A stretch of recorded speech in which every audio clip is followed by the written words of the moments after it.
1951, Saturday night in a row house in Pittsburgh. A woman stands at the kitchen sink with her head wrapped in a warm towel soaked in castor oil. She has not washed her hair in 9 days. She will wash it tomorrow morning with a bar of soap and a vinegar rinse. While liquid shampoos are gaining popularity in modern drugstores, they have not made it into her home yet. Her hair is thicker now than it was at 20.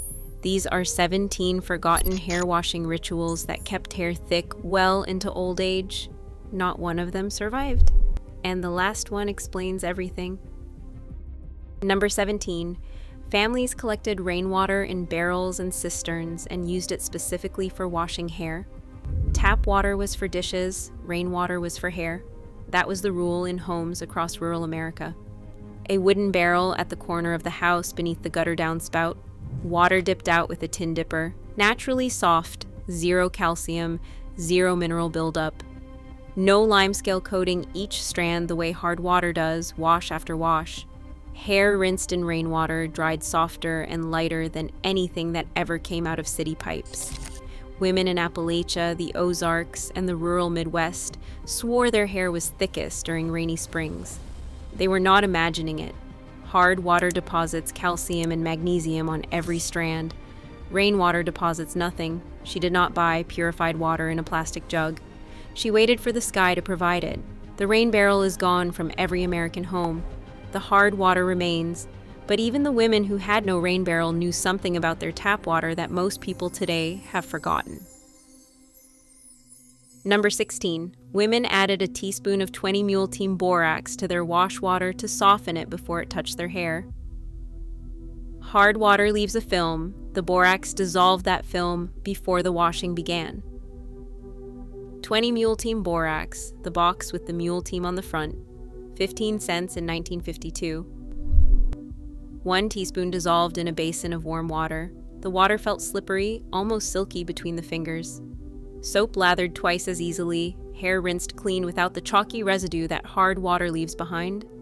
Women in limestone country in Indiana, Ohio, Central Texas treated this as essential, not optional. She understood the water mattered as much as the soap. That knowledge vanished when the shower head replaced the basin. Today, 85% of American homes have hard water. Nobody thinks about it. The hair pays for it every morning. And speaking of what she reached for instead of shampoo, the bar of soap on that saucer was doing something no liquid detergent has done since. Number 15. Before liquid shampoos took over in the late 1950s, most women washed their hair with bar soap, Castile soap, Ivory, olive oil bars. The soap cleaned without stripping, Kirk's Castile at 10 cents, Ivory at a nickel. Rubbed between the palms until a soft, creamy lather formed, worked into the scalp with the fingertips. The lather was thinner than modern shampoo, no mountain of suds. That foam is a detergent trick. It signals cleaning to the brain but adds nothing to the hair. The bar soap rinsed clean in 2 passes. Hair kept its natural oil coating intact. The faint smell of tallow and glycerin, not synthetic fragrance. The beauty industry spent 50 years teaching women that FOAM meant clean. A bar of soap that cost a nickel washed hair for a month? The profit margin was too small. That was its only flaw. But before the soap touched her hair, there was a step she never skipped. One that modern science is only now beginning to understand. Number 14. Women brush their hair thoroughly before every wash, often the full 100 strokes. This distributed the scalp's natural oils down the shaft and loosened dirt so the wash needed less soap and less scrubbing. A boar, bristle brush, wooden handle worn smooth. She pulled it from crown to ends in slow, deliberate strokes. Each pass moved sebum, the scalp's own protective oil, from root to tip. By the time she reached the basin, her hair was already half clean. Less soap meant less stripping meant less breakage. The quiet, rhythmic sound of bristles in a still room. She was not just brushing, she was preparing, the way a carpenter sands before he paints. Nobody teaches this anymore. We just pour and scrub and wonder why it breaks. And the water temperature she used was not an afterthought. There was a rule. Breaking it had consequences. Number 13, women washed with lukewarm water and finished with the coldest water they could stand. Hot water weakened the cuticle, cold water sealed it shut. Water heated on the stove and tested against the inside of the wrist, warm enough to dissolve soap, not a degree hotter. Then the final rinse, cold water straight from the tap, the gasp when it hit the scalp, the way the hair felt different immediately, smoother, tighter, like the strands had closed ranks.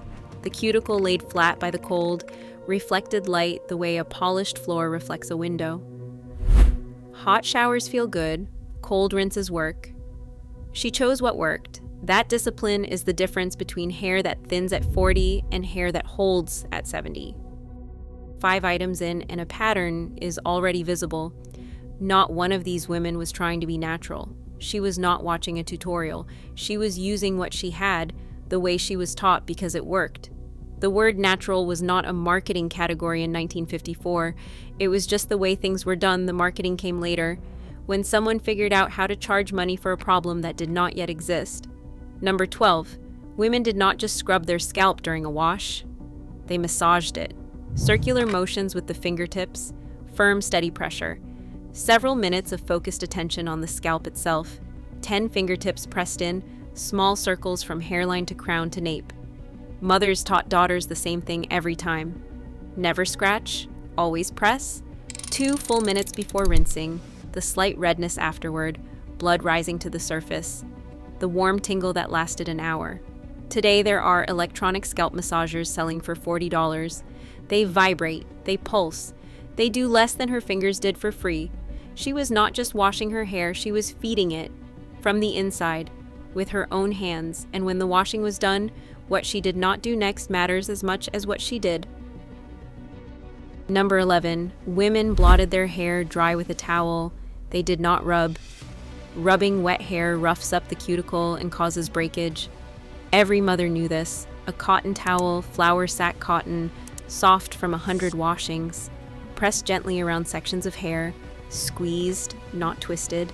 She patted the crown, pressed the ends, squeezed the length once, then wrapped the towel loosely while she dressed. No rough friction, no turban yanked tight. The hair was still damp when she sat down to set it. That was intentional. Damp hair holds a set, bone-dry hair does not.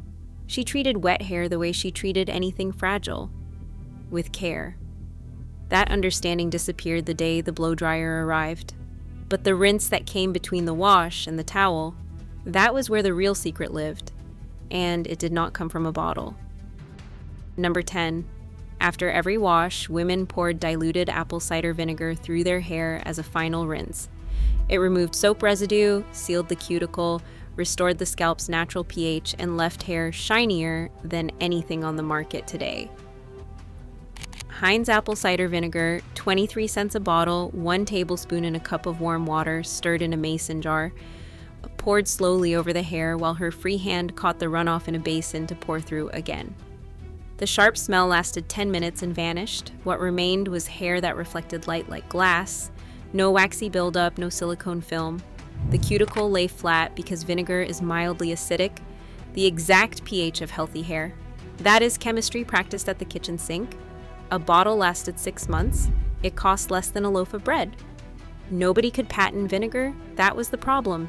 Vinegar handled the outside of the strand.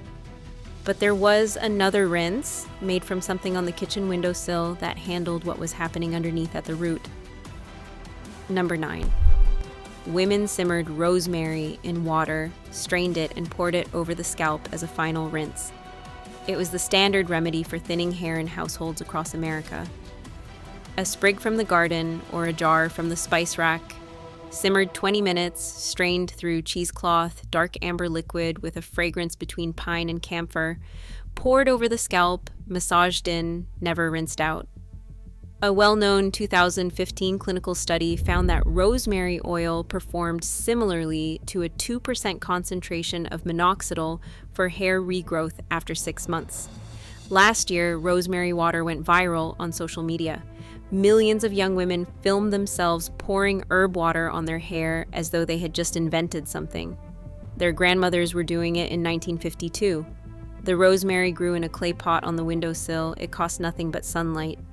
The industry now sells it for $28 an ounce. Number 8. Women separated egg yolks from the whites and used the yolks alone as shampoo. The yolk contains lecithin, a natural emulsifier that helps bind oil and dirt so they can be rinsed away. While the yolk is packed with nutrients, the proteins in an egg are actually too large to deeply bond with your hair's internal structure without chemical hydrolysis, but they can temporarily coat the strand, making it feel temporarily thicker. Here's the thing nobody says out loud. These women were not trying to grow their hair. They were not fighting thinning. Their hair was already thick. It had never been stripped by daily detergent washing, never scorched by flat irons at 200 degrees, never coated in silicone that sealed damage underneath a layer of artificial shine. These rituals did not repair damage, they prevented it from ever happening. That distinction is everything. Americans now spend over $48 billion a year on hair care. Most of it goes toward fixing problems that did not exist when the kitchen sink was the salon. Number 7. Women brewed dried stinging nettle leaves into a strong tea and poured it over the scalp after washing. Nettle was the standard folk remedy for thinning hair. Dried nettle from the pharmacy or gathered wearing gloves from a ditch bank in spring, steeped 15 minutes, strained, a dark green liquid with a grassy mineral smell, poured warm over the scalp, left in.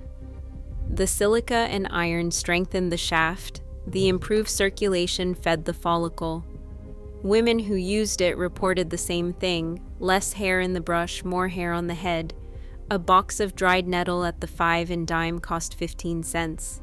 She did not have a dermatologist. She had a remedy her mother gave her. It worked. The hairbrush told her every morning, nettle handled thinning, but there was another treatment for the opposite problem: hair gone dry and brittle from winter air or hard work. Number 6. The night before a wash, women heated castor oil on the stove, worked it into the scalp, and slept with a towel over the pillow. By morning, the oil had penetrated the shaft. The next day's wash removed the excess. Castor oil in the brown glass bottle, 20 cents, a tablespoon warmed in a saucepan until just above body temperature. Parted the hair in sections, applied with the fingertips directly to the scalp, massaged in circles. The heavy, viscous feel of castor oil between the fingers. An old towel over the pillowcase. By morning, the oil had bonded to the keratin. The wash removed the surface. The moisture stayed. That same oil now appears in $60 hair growth serums, diluted to a fraction of its strength. The ingredient did not change. The price did. Number 5. Once a month, women dissolved a tablespoon of Arm & Hammer baking soda in warm water and used it to strip all buildup from the hair. A reset wash. The orange box from the kitchen, a heaping tablespoon in a cup of warm water, poured through the hair, no lather, no foam, a slightly gritty feeling. The hair felt almost too clean afterward, stripped to its original state. She followed it immediately with the vinegar rinse to seal the cuticle, baking soda to strip, vinegar to seal. The most effective deep cleaning system any of them ever used. Under a penny per wash, one box of Arm & Hammer cleaned her hair, her oven, her teeth, and her sink. No woman in 1954 would have believed you would one day need a separate product for each. Number 4. Women did not blow dry their hair. Handheld dryers existed in salons, but homes did not have one until the late 60s. Hair dried in the open air, and it was stronger because of it. Hair wrapped in a cotton towel for 10 minutes, then released. Set on rollers while damp, or left to dry on the back porch with the Saturday Evening Post in her lap. No blast of 400-degree air, no cuticle scorched open, no split ends from thermal damage compounding week after week. The hair dried slowly, the cuticle closed on its own. Each strand kept its full moisture. Hair that had never been heat damaged bent without breaking. It had weight. The blow dryer arrived like a convenience. It stayed like an addiction. And it took something most women never noticed was gone: the natural thickness of hair that had never been cooked. Nearly every ritual on this list shares one principle. It is slow. The oil sat overnight. The rinse was poured twice. The hair dried in the air. There was no express lane. The modern hair care industry runs on speed. Wash faster, dry faster, style faster. But hair does not operate on a schedule. It grows slowly. It heals slowly. The women who understood that had the thickest hair in the room at every age. Number 3. Women dissolved unflavored Knox gelatin in warm water and poured it through freshly washed hair. Left it in, did not rinse. It coated each strand in a layer of animal collagen protein, giving the hair temporary structure. Knox gelatin in the red box, 10 cents a packet. 1 teaspoon dissolved in a cup of boiled water, poured through clean hair at the sink. The hair felt thicker, while still wet. By the time it dried, each strand carried a transparent protein shell. Less breakage, more body, a shine like glass. While modern salon treatments use chemically altered keratin to deeply rebuild hair bonds, this humble gelatin rinse offered a similar surface-level smoothing effect for pennies. She bought Knox at the A&P. Half the box made Jell-O for Sunday dinner. The other half went on her hair. Total cost, a dime. The gelatin coated the strand. But the women who had the thickest hair were doing something even more fundamental. It had nothing to do with any treatment. It had to do with how thoroughly they rinsed. Number 2, women did not rinse under a running shower. They caught the water in an enamel basin and poured it back through, a second time, sometimes a third, until every trace of soap was gone. A white enamel basin in the sink catching the runoff. The water poured back with a pitcher, slowly. The water ran clearer each pass. By the third pour, it was transparent. No residue, no film, no soap scum coating each strand. The hair floated in that final water, light and weightless. Modern women rinse 30 seconds under a shower and call it done. Soap residue builds invisibly, wash after wash. It dulls the hair. It suffocates the follicle. The basin method left nothing behind. She did not have hot water on demand, so she made every drop count. The limitation forced a thoroughness that abundance has completely destroyed. And now the one ritual that held all the others together. The practice that explains, more than anything else, why their hair stayed thick for decades, and ours does not. Number 1, women wash their hair once a week, some every 10 days, some every 2 weeks. That was considered normal. That was what the doctors recommended. And it is the single most important reason their hair was thicker than ours. Saturday morning, the one wash of the week, a bar of ivory at a nickel or a bottle of Prel at 35 cents. 1 lather worked through with the fingertips, 1 rinse, then the cold final pour. If the hair squeaked between the fingers, it was clean. No second lather, no repeat. The scalp, left alone for 7 days, regulated its own oil. Sebum, the body's own conditioner, had time to travel the full length of the strand. Hair washed once a week did not get greasier. It got smarter. It balanced itself. That oil protected each strand from breakage, from sun, from wind.